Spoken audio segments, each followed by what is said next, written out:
nung magtaso. Kau trabaho ako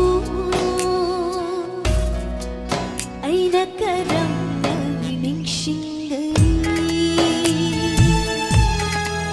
Tanging tawgi kalado na iniasi usilabaso nantagisan ni uriba. Kamoy naluto na laikha ba na ako. Kamoy naluto na laikha ba na ako. Mafangkanay na hirugani.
Jarabat sana ay gisang lang dating nagpa. Jarabat sana ay gisang lang dating nagpa.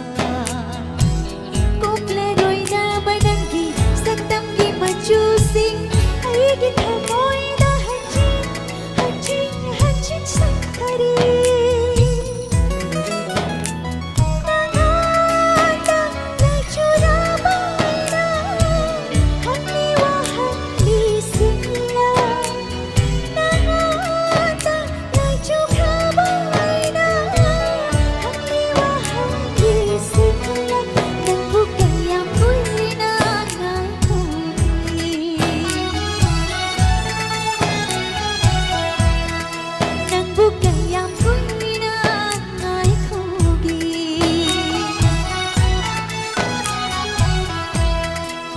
Wakalgi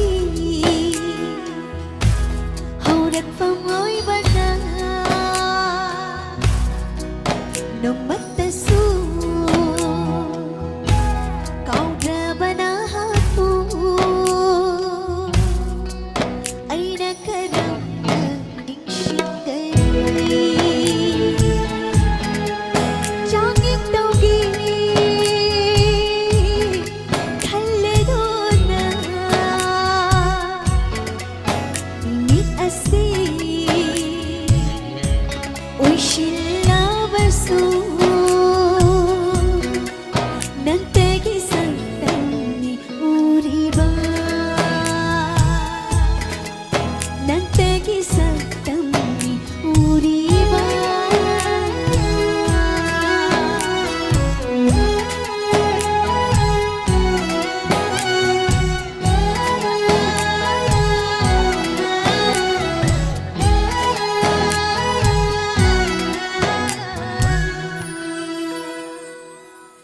Thank you. Nga sige sintaben butagat chabulan na may ambam ka na karumzari.